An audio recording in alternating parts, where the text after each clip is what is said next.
श्री गोवर्धन नाथ की जय हो। श्री गोकुलनाथ जी विरचित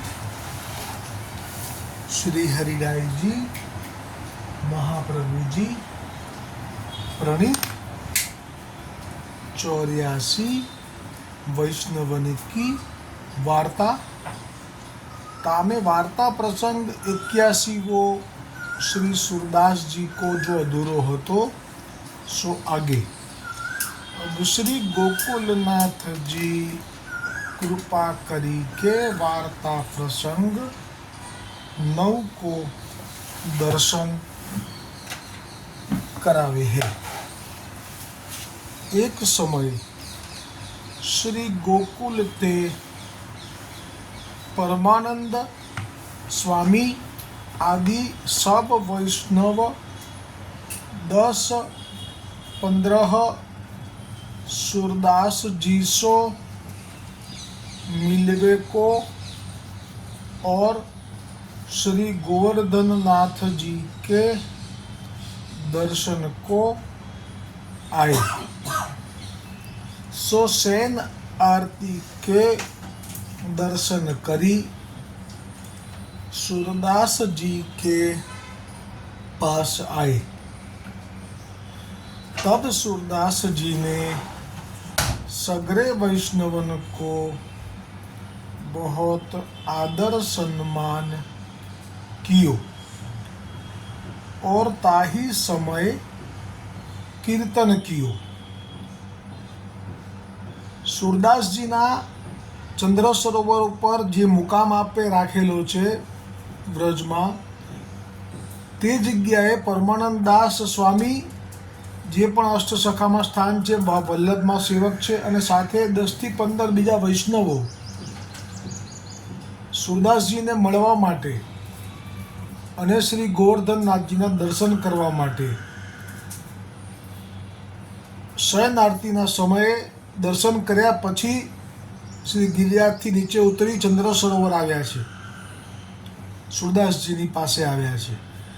ત્યારે सूरदासजीએ બધા વૈષ્ણવોને ખૂબ જ આદર સાથે સન્માન કર્યું અને પછી તે સમયે જ આપે શ્રી મુક્તિ કીર્તન પ્રગટ કર્યું, જે આપનો ભાવ છે જેમાં રાગ કાનરો। હરિજન સંગ छिनक जो होई, हरिजन संग छिनक जो होई। कोटि स्वर्ग सुख कोटि मुक्ति सुख तासमल है न कोई,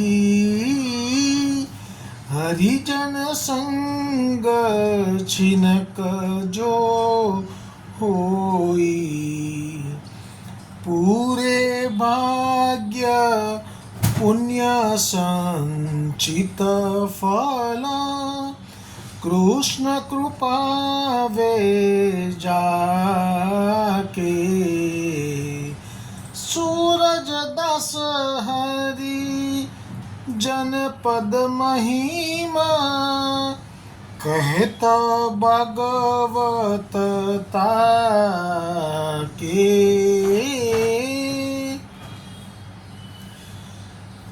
संचित फल कृष्ण कृपा वह जाके। आ प्रथम पद गाયું सूरदासजीએ, सूरजदासની છાપ પણ सूरदासजीએ ગાયું। હા, सूरदास છાપથી આપનો ભાવ આમાં પ્રગટ કર્યો આપે કે હરિજન સંગ છીનક જો હોય, એટલે જે આવેલા છે તે ભગવાનના પ્યારા, ભગવાનને વશ કરી ચૂકેલા અથવા તો ભગવાનને હૃદયમાં ધારણ કરી ચૂકેલા એવા વલ્લભીય વૈષ્ણવો છે કે જેમનો કોટી સ્વર્ગ સુખ કોટી મુક્તિ સુખ તા સમય લહે ન કોઈ। છીનક સંગ એટલે કે ક્ષણ માટે પણ જો કોઈ જીવ એનો સંગ કરી લે તો તે સંગનો મહિમા કરોડો ગણું સ્વર્ગનું સુખ અથવા તો મુક્તિ સુખ, કરોડો ગણું મુક્તિનું સુખ તે પણ તેની બરોબર ન કરી શકે. કારણ કે સ્વર્ગનું સુખ છે એ લૌકિક સુખ મળ્યા પછી સ્વર્ગથી પાછું પડવું પડે એટલા માટે એની સરખામણી ના થઈ શકે. અને જે મુક્તિ સુખ છે એમાં તો લય થઈ જાય છે, સાયુજ્ય, એટલે એમાં પછી ફરી પાછો જન્મ થવો અથવા તો કાયમ માટે સેવાનો લાભ મળ્યા કરવો, એટલે કે ભગવાન અને ભક્ત જુદા હોવું એ સંભવ નથી રહેતું, એ જ થઈ જવાય છે. એટલા માટે કહ્યું કે એ બંનેમાં જે સુખ છે એ આની સરખામણીમાં ન આવે.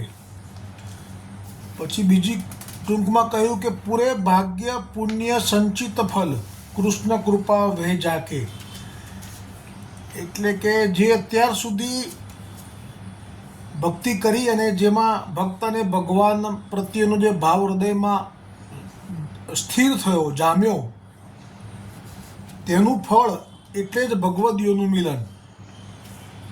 તે પણ એ ક્યારે થઈ શકે? જ્યારે કૃષ્ણ કૃપા કરે ત્યારે એ ભગવદીઓનું મિલન થઈ શકે, તે સિવાય ન થઈ શકે. જેમ કે પરીક્ષિત રાજાને ભક્તનો પુત્ર હતો, એ પૌત્ર હતો અર્જુનનો, અને ભક્ત પણ કહેવાતો હતો, એને પણ શ્રી કૃષ્ણમાં પ્રીતિ હતી, પણ ભક્તિ કરી શક્યો નહોતો કારણ કે રાજાના પદ ઉપર હતો.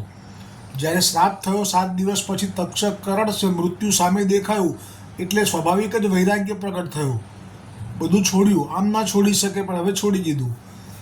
પરંતુ કૃપા માટે એણે બહુ જ પ્રયત્નો કર્યા.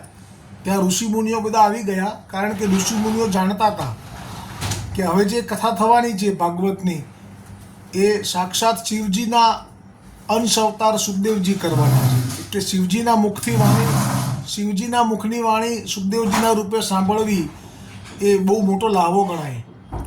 એટલે સર્વ ઋષિમુનિઓ અગાઉથી આવી ગયેલા હતા. એટલે આશ્ચર્ય પણ થયેલું હતું પરીક્ષિતને કે આ જે નામ લખ્યા છે ભાગવતજીમાં એ બધા જ ધુરંધર ઋષિમુનિઓ છે. એટલે પરીક્ષિતે વિનંતી કરી હતી એમને કે મને ઉદ્ધાર થાય એના માટેનો આપ કંઈક ઉપદેશ કરો, મારે 7 દિવસ પછી મૃત્યુ છે. પરંતુ તે મૌન રહ્યા હતા, કારણ કે આપ જાણતા હતા કે સાક્ષાત શિવ પોતે હમણાં કથા શરૂ કરવાના છે.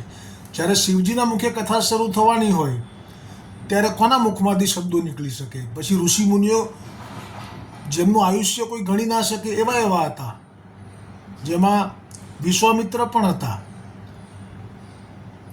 વ્યાસ મુનિ પણ હતા, નારદ મુનિ પણ હતા, અને અનેક નામ છે બીજા. અત્રિ ઋષિ પણ હતા, પરાશર મુનિ પણ હતા, શક્તિ નહોતા.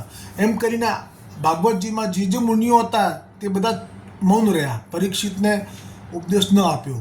એટલે આશ્ચર્ય થાય તે વખતે જે ભાગવત પહેલી વખત વાંચ્યું હશે એમને. પરંતુ આ જે થવાનું હતું, મુખથી અમૃત ઝરવાનું હતું, એ શિવજીના અંશ સુખદેવજીથી જ ઝરવાનું હતું. અને એનો લાભ લેવા માટે જ. અને હવે કલિયુગમાં કેવી રીતે જીવન જીવવું, આખો યુગ બદલાયો. દ્વાપર પૂરો થઈ ચૂક્યો હતો, કળી પ્રવેશ કરી ચૂક્યો હતો, અને આ કળીએ જ બુદ્ધિ ભ્રષ્ટ કરી હતી.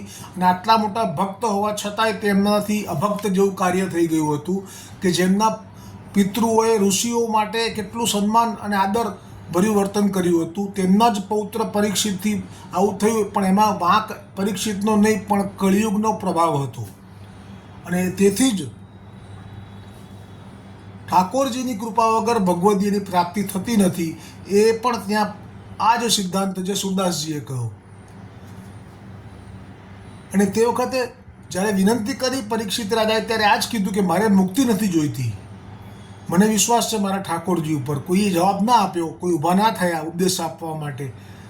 ત્યારે પણ અને અથવા પહેલાં પણ એવું જ બોલ્યા કે મને મારા શ્રી કૃષ્ણ ઉપર વિશ્વાસ છે કે મારી અવગતિ તો એ નહીં જ થવા દે, પણ છતાંય મારે જાણવું છે કે મારા 7 દિવસ જે છે એમાં હું શું કરું તો જેથી મને મારી ભક્તિમાં વધારો થાય, કે મને શ્રી કૃષ્ણની પ્રાપ્તિમાં દ્રઢતા આવી જાય. પણ આ જવાબ કોઈ ના આપી શક્યો ત્યારે બધાને નવાઈ લાગી. પણ પછી જ ઠાકોરજીએ કૃપા કરી અને ત્યાંથી સુખદેવજીને પ્રેરણા કરી કે હવે તમે અહીંયા આવો, અને આ જગ્યાએ કનખલમાં, સુખતાલમાં જે જગ્યાએ કથા થઈ ત્યાં પધાર્યા. તે વખતે એમની પાછળ બધા દોડી રહેલા સ્ત્રી બાળકો, કારણ કે દિગંબર હતા એટલે પાગલ સમજીને ધૂળ પથ્થર નાખી રહેલા. 16 વર્ષની ઉંમર હતી. અને આપ આવ્યા અને પરીક્ષિત રાજાને તરત જ અંદરથી જ ઠાકોરજીએ જ પ્રેરણા કરી કે આમાંથી ઉદ્ધાર થશે, એટલે તરત જ ચરણે પડી ગયા. તો પ્રભુની કૃપા વગર ભગવદીયનું મિલન પણ થઈ શકતું નથી જ્યાં સુધી, અને ભક્તના હૃદયમાં ભાવ જામવો જોઈએ. એને અંદરથી ભક્તિ કરતાં કરતાં એવું થવું જોઈએ કે મને કોઈ ભગવદીય મળશે, તાપ થવો જોઈએ. તો શ્રી કૃષ્ણ પ્રભુ પોતાના ભગવદીયને એ જીવ પાસે મોકલી આપે છે. જેથી અહીંયા લખ્યું કે પૂરે ભાગ્ય પુણ્ય સંચિત ફલ કૃષ્ણ કૃપા વહે જાકે, સુરદાસ હરિજન પદ મહિમા કહેત ભાગવત તાકે. એટલા માટે જ ભાગવતજીનું પ્રમાણ અહીંયા મેં આ સ્મરણ કર્યું, કારણ કે સુરદાસજીએ પણ ભાગવતજીને જ ધ્યાનમાં રાખીને જ આ પદની રચના કરી છે કે જેમાં ભક્તોનું આજ મારે હરિના જન ઘેર આવ્યા રે, મારે ઉગ્યો સોનાનો ભાણ, આજ મારે વલ્લભ જન ઘેર આવ્યા રે, આજ મારે વલ્લભીય વૈષ્ણવ ઘેર આવ્યા રે, એ મારે ઉગ્યો સોનાનો ભાણ, એ મારે ઉગ્યો સોનાનો ભાણ. અને વલ્લભીય વૈષ્ણવ ઘરે આવે એટલે કયો ભાવ થવો જોઈએ? મા બાપ ભાઈ બહેન એ લોકો કરતાં પણ વધારે મળજો સાચા સગા સંસાર મારે, મળજો સાચા સગા સંસાર મારે, વલ્લભ સેવીને પાવન થાય, શ્રીજી સેવીને પાવન થાય, આજ મારે વલ્લભીય વૈષ્ણવ ઘેર આવ્યા રે. બીજું પદ ગાયું કાંદરામાં વૈષ્ણવને જોઈને. પ્રભુજન પર પ્રસન્ન જબ હોઈ, પ્રભુજન પર પ્રસન્ન જબ હોઈ, તબ વૈષ્ણવ જન દર્શન પાવે, પાપ રહે નહીં કોઈ, પ્રભુજન પર પ્રસન્ન જબ હોઈ, લીલા આવેશ હોઈ મન, લીલા આવેશ હોઈ, મન સકલ વાસના નાશે, સૂર્ય નિશ્ચય વિચાર કરી, હરિ સ્વરૂપ હરિ સ્વરૂપ જબ ભાસે, મન સકલ વાસના નાશે. અને જ્યારે વૈષ્ણવ વલ્લભીયજનો ઘરે આવે તો સુરદાસજીને જે ભાવ થયો એમાં આપે પદમાં કહ્યું કે પ્રભુ જન પર પ્રસન્ન જબ હોય, એટલે કે છે કે ઠાકોરજી ગોવર્ધનનાથજી જ્યારે પોતાના વૈષ્ણવ ઉપર પ્રસન્ન થઈ જાય, કોઈ એવા વૈષ્ણવના સત્સંગને કારણે કે વૈષ્ણવની પ્રાર્થના કે દીનતાને કારણે, ત્યારે ઠાકોરજી પણ જ્યારે પ્રસન્ન થાય ત્યારે વૈષ્ણવજનના દર્શન પામે છે. અને એ પામ્યા પછી કોઈ પાપ રહી શકતું નથી વૈષ્ણવમાં. એટલે પાપ થઈ શકે છે, હરતા ફરતા હાલતા ચાલતા કર્મ કર્યા વગર રહેવાતું નથી, એટલે પાપ થઈ શકે પણ એ પાપ રહી શકતું નથી. અથવા એમ પણ કહેવા માગતા હોય કે કોઈ જે હજી જીવ શરણે નથી આવ્યો પણ જો એને કોઈ વૈષ્ણવના દર્શન થઈ જાય, અથવા તો કોઈ બીજા પ્રવાહી જીવને દર્શન થઈ જાય વૈષ્ણવના, તો તેનો ઉદ્ધાર થઈ જાય છે. હરિલીલા આવેશ હોય મન સકલ વાસના ભાગે, એટલે કે જ્યાં સુધી વૈષ્ણવના દર્શન નહોતા થયા તે પહેલાં સંસાર મનમાં હતો, વાસના મનમાં હતી, પણ જ્યાં વૈષ્ણવના દર્શન થયા એની ઓરાથી જ, એના મુખથી નીકળેલા વચનોને કારણે એને બધી જ વાસનાઓ દૂર થઈ ગઈ અને એનામાં પણ ઠાકોરજીની લીલાનો આવેશ આવી ગયો. સૂર્ય નિશ્ચય વિચાર કરી હરિ સ્વરૂપ જબ ભાસે, અને તેમાં સાક્ષાત ઠાકોરજી જ જાણે કે મારે ત્યાં આવ્યા છે એવો જ ભાસ એને થવા માંડે, કારણ કે એના હૃદયમાં એ જ બિરાજી રહ્યા છે. અને ત્રીજું પદ ગાયું કાંદરવ. હરિ કે જનકી અતિ ઠકુરાઈ, મહારાજ ઋષિરાજ દેવ મુનિ દેખત રહે લજાઈ. દ્રઢ વિશ્વાસ કિયો સિંહાસન તા પર બેઠે ભૂપ, હરિજસ વિમલ છત્ર શિર શોભિત રાજત પરમ અનૂપ. દ્રઢ વિશ્વાસ રાજ તાહી को ताको लोग बड़ो उत्साह, काम क्रोध मद मोह लोभ मिली भय चोर ते साह. हरिपद पंकज पियो प्रेम रस ताही के रंग राते, मंत्री ज्ञान अवसर नहीं पावत कहत बात संगाथे. अर्थ काम दो रहे दूरी दूरी धर्म मोक्ष शिर ना आवे, विनय विवेक विचित्र पौरिया समय न कबहु पावे. अष्ट महासिद्धि द्वारे ठाड़ी कर जोरे उरलीने, छड़ीदार वैराग्य विनोदी झीर की बाहिर कीने. माया काल कछु नहीं व्यापे जो रस रीति यह जाने, सूरदास नर्तन पाए गुरु प्रसाद पहिचाने. અને આજે પદમાં ગાયું એમાં આપણે શ્રી વલ્લભની કૃપાનું સ્મરણ કરી અને આ બધો જ લાભ શ્રી વલ્લભની કૃપાથી, વલ્લભના પ્રસાદથી મળ્યો તેવું આપણે જશ ગાયો. અને છેલ્લું પદ ગાયું વૈષ્ણવ પધાર્યા છે એ ભાવથી. રાગ હમીર. જાદીન સંત પાહુને આવત, તીરથ કોટી સ્નાન કરણ ફલ દર્શન હિતે પાવત. પ્રફુલ્લિત વદન રહત નિષદિન प्रतिचरण कमल चित्त लावत. मन क्रम बचन और नाही जानत, सुमिरत और सुमिरावत. मिथ्यावाद उपाधि रहित वह बिमल बिमल जस गावत. सूरदास प्रीति કરી ઉનસો જો હરિ સુરત કરાવત. એટલે જ્યારે કોઈ પણ વૈષ્ણવજન ભગવદીયજન આપણા ઘરે આવે તો માની લેવું કે તીર્થ કોટી એટલે કરોડો તીર્થોમાં સ્નાન કરવાનું ફળ એમાં દર્શન કરવા માત્રથી પ્રાપ્ત થઈ જાય છે. પ્રફુલ્લિત વદન રહત નિષદિન प्रतिचरण कमल चित्त लावत. અને એમનું લક્ષણ કહ્યું કે એવા જે સાચા ભગવદીઓ છે તેમનું વદન એટલે કે મુખ એ હંમેશા પ્રફુલ્લિત રહે છે. કેમ કે તેમના હૃદયમાં ઠાકોરજી સતત બિરાજી રહ્યા છે અને તેથી તેમનો ચિત્ત તેમાં છે અને સદાય એમના આવેશમાં રહે છે, તેથી પ્રફુલ્લિત રહે છે. નિષદિન રાત્રિ અને દિવસે પ્રતિચરણ કમલ ચિત્ત લાવત, એમનું ચિત્ત શ્રી ઠાકોરજીના ચરણોમાં જ હોય છે. મન કર્મ વચન ઓર નહીં જાનત, સુમિરત ઓર સુમિરાવત. અને મન વચન કર્મથી એમના મનમાં ક્યાંય કોઈ દ્રવ્ય લાલસા કે કોઈ કામના કે કોઈ લોભ હોતું નથી. ફક્ત ને ફક્ત પોતે પણ સ્મરણ કરતા રહે છે અને જે નજીક આવે એમને પણ સ્મરણ કરાવે છે. મિથ્યાવાદ ઉપાધિ રહિત વે બિમલ બિમલ જસ ગાવે. તે બીજા કોઈ વાદમાં પડતા નથી. નિર્ગુણ નિરાકાર સગુણ સાકાર, વૈકુંઠના ભગવાન જુદા ગોલોકના જુદા, એમાં વૈષ્ણવો પડતા નથી. વૈષ્ણવો તો સતત પોતાના ગોવર્ધનનાથનો મહિમા જાણીને કે કરોડો બ્રહ્માંડના માલિક અમારા ગોવર્ધનનાથ છે, આ અંશ અવતાર છે, એટલે અમારે તો અમારા ગોવર્ધનનાથ સિવાય બીજું કોઈ નહીં, એ ભાવ મનમાં રાખી મિથ્યાવાદમાં પડતા નથી, ઉપાધિ રહિત થઈ અને સતત વ્રજના શ્રી કૃષ્ણચંદ્રના ગુણ વિમલ બિમલ જસ ગાવત.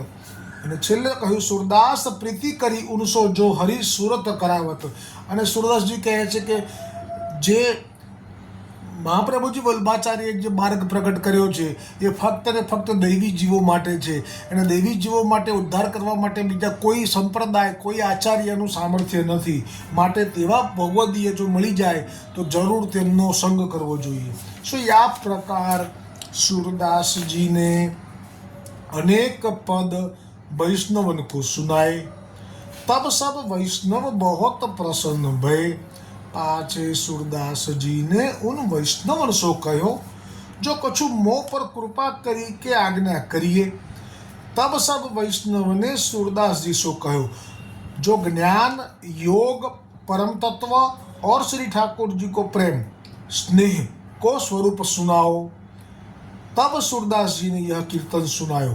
એટલે सूरदासजी आप જાણી ગયા છે કે પરમાનંદ સ્વામી તો સામર્થ્યવાન છે, મહાપ્રભુજી વલ્ભાચાર્યજી એમના હૃદયમાં પ્રગટ છે, પણ જે સાધારણ વૈષ્ણવ આવ્યા છે એમને કંઈક પૂછવું છે, એટલે જ આપણે જાણીને પૂછ્યું કે તમારે કોઈ મને પૂછવું છે કંઈ. ત્યારે એ સાધારણ વૈષ્ણવે કહ્યું કે અમારે એ જાણવું છે કે જ્ઞાન, યોગ, પરમતત્વ અને શ્રી ઠાકોરજીનો પ્રેમ, સ્નેહ, આ બધાનું સ્વરૂપ અમને એક પદમાં આપ શ્રવણ કરાવો, એવો કીર્તન સંભળાવો. કેમ કે હમણાં જ પ્રસંગ આવી ગયો જ્યારે સુરદાસજીનું વર્ણન ગોકુલનાથજીએ કર્યું, એમાં કહ્યું કે સુરસાગર કહ્યા છે શ્રી ગોસાઈજીએ, શ્રી મહાપ્રભુજીએ સુરદાસજીને. એનું કારણ જ્યારે રજૂ કર્યું શ્રી ગોકુલનાથજીએ, ત્યારે કહ્યું કે આપે જ્ઞાનના પણ પદ રચ્યા છે, યોગના પણ પદ રચ્યા છે, વૈરાગ્યના પણ પદ રચ્યા છે. ત્યારે એ વખતે કારણમાં એવું જણાવેલું કે ભાગવતજીની અંદર આવે એટલે એમને રચવા પડ્યા, પણ વાસ્તવમાં ભગવદીય સુરદાસજીનો હૃદયનો ભાવ જ્ઞાન, યોગ અને પરમ તત્વ અને વૈરાગ્ય માટે કેવો છે, અને ભક્તિ અને સ્નેહ માટે કેવો છે, ઠાકોરજીના સ્નેહ અને પ્રેમનું સ્વરૂપ કેવું છે, એ સુરદાસજીનો ભાવ એ હવે આ પોતાના વલ્લભીય વૈષ્ણવ આવ્યા છે એટલે પ્રગટ કરે છે કે રાગ બિહાગરો જોગ સો કોઉ નહીં હરી પાવે. શરૂઆત જ અહીંથી કરી કે યોગથી ક્યારે પણ ઠાકોરજીને પામી શકાતા નથી. ભાગવતજીમાં આ વસ્તુ છે જ. ભાગવતજીમાં પણ સુખદેવજીએ આ જ કહ્યું છે કે યોગથી ઠાકોરજીને પ્રાપ્ત કરી શકાતા નથી. નિજ આજ્ઞા તપ કિયો વિધાતા કબ રસરાસ ખિલાય, જોગ જુગતી શંકર આરાધત પરમ તત્વ ચિત્ત લાય, ભુજ ધરી ગ્રીવ કબહી નંદ નંદન હિલમિલ કર સુર કલ સુર ગાય. એટલે કે યોગની યુક્તિથી જો શંકર ભગવાન તો આરાધે છે અને ચિત્તમાં પરમ તત્વનો અનુભવ પણ કરે છે. ભુજ ધરી ગ્રીવ કબહી, પણ એમણે ક્યારે પણ ઠાકોરજીને નંદ બાવાએ જેવી રીતે ઠાકોરજીને પોતાના ગળે વળગાડીને ભાલ કર્યું, ચુંબન કર્યું, એવું ક્યારે શિવજી કરી શક્યા છે? આ તફાવત બતાવી રહ્યા છે સુરદાસજી કે યોગથી ચિત્તમાં આનંદનો લાભ લઈ શકાય, પણ સાક્ષાત ભગવાનને પોતાના કંઠે લગાડીને ભાલ ન કરી શકાય.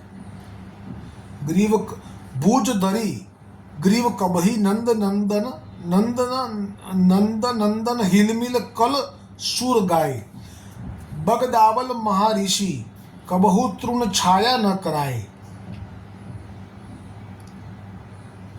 બરખત બરખત દુખી જાની નંદ નંદન કબ ગિરિવર કર છાય. અતિ તપપુંજ વિપ્ર દુર્વાસા દુર્વા તૃણ નિત ખાય. હવે દુર્વાસા મુનિનું ઉદાહરણ આપ્યું સુરદાસજીએ કે જે દુર્વાસા આટલું બધું તપ કરે છે અને નિત્ય દુર્વા એટલે કે ઘાસ ખાઈને જીવે જ છે, છતાં પણ ચક્ર સુદર્શન તપત મહામુનિ કબ મુખ અનલ સમાય. પણ કહે છે કે જ્યારે એમણે ભક્તોનો અપરાધ કર્યો ત્યારે સુદર્શન ચક્ર એમની પાછળ પડી ગયું, ત્યારે તેમની ભક્તિ, જે યોગ અને જે જ્ઞાન છે તે વખતે કામમાં નહોતું આવ્યું. ત્યારે ભક્તિથી જ છેવટે એમનું સુદર્શન ચક્ર શાંત થયું હતું. બહુત તપકીયો માર્કેન્ડે મુનિ આય સિંધુ ભરમાય, સતકલ્પ બીતત ભય તબ હરિ વરુણ ફાંસ મુકરાય. ભક્ત બિરહ કાતર કરુણામય વેદ નિરંતર ગાવે, કો હે જોગ સુનત યહાં ઉધો સુર શ્યામ મન ભાવે. હવે છેલ્લે ઉદ્ધવજીનું સ્મરણ કર્યું સુરદાસજીએ કે કો હે જોગ સુનત યહાં ઉધો, એટલે કે ગોપીઓએ કયો ઉદ્ધવજીનો યોગ સાંભળ્યો? જેમને સાક્ષાત ઠાકોરજીએ પ્રેમ લક્ષણા ભક્તિનું દાન કરી દીધું હોય એ પછી યોગ શું કરવા શ્રવણ કરે? સુર શ્યામ મન ભાવે, એટલે કે જે કે ગોપિકાઓને મન તો ઠાકોરજીને ચિત્ત સોંપ્યું સોંપ્યું. હવે આ ચિત્ત બીજે ક્યાંય યોગમાં, વૈરાગ્યમાં, જ્ઞાનમાં જઈ નહીં શકે. સો યા ભાંતિ અનેક કીર્તન કરી વૈષ્ણવન કો સમુજાય, तब सगरे वैष्णव प्रसन्न होई के कहे, जो सूरदास जी के ऊपर बड़ी भगवत कृपा है. ता पाछे सवारे भये सगरे वैष्णव ने श्रीनाथ जी के दर्शन किए. ता पाछे सूरदास जी सो विदा होई के गोकुल आए. सो ये सूरदास जी श्री आचार्य जी के ऐसे परम कृपा पात्र भगवदीय हते. હવે વાર્તા પ્રસંગ 10નું દર્શન આવશે આવતીકાલે. શ્રી ગોકુલનાથજી કૃપા કરીને આ જે પ્રસંગનું વર્ણન કરશે તેમાં